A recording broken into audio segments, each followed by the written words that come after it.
All right, for today, we're going to be looking at two topical constructions. The first one, we're going to copy an angle. When we say copy an angle, we're talking about the aperture of the angle, not the length of the sides. So, first thing we're going to do is we're going to draw a side. I'm just going to grab a ruler and I'm going to draw a side.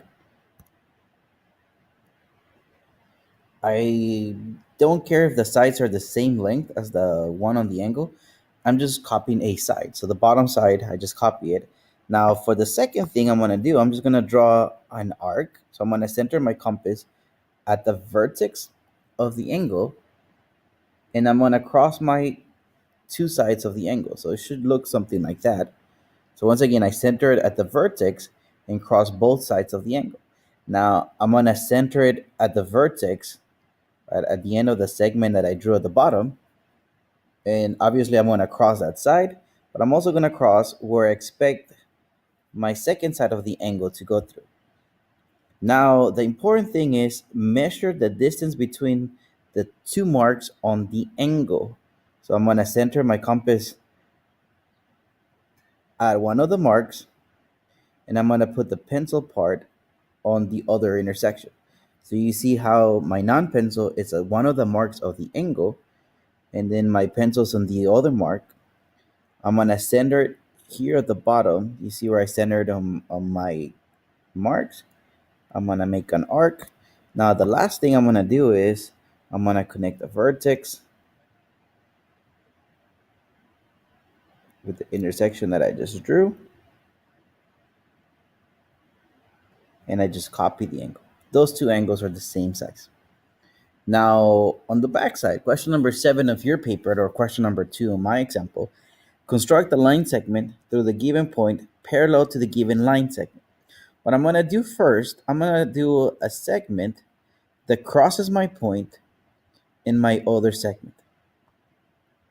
I'm just gonna cross it. It doesn't matter how much of an aperture or what type of angle we have at the bottom.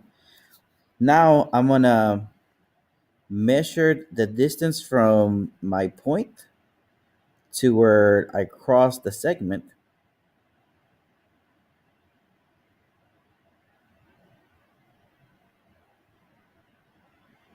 So once again, I'm gonna center my compass at the point, and my pencil part should be crossing right where I cross the angle. So it'd be crossing right there. And then not only that, but I'm also gonna do a segment over here. And the reason why I'm doing this other segment, because that's where I expect the parallel segment to go through. Then I'm gonna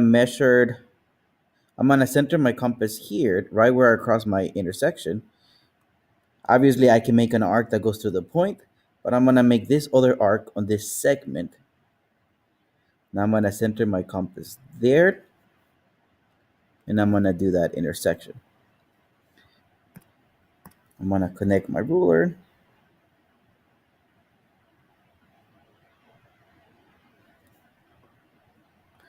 And now that segment with the given segment, those two are parallel.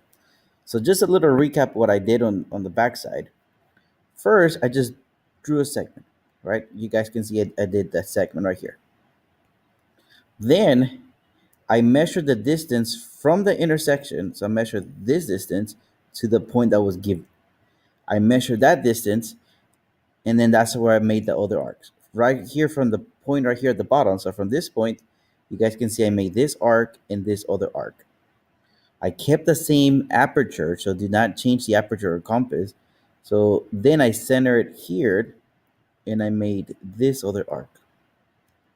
Then I brought it back to the point that was given and I made this other arc. As soon as I have that intersection with the point given, I just connected those, and that's how I got my parallel segment.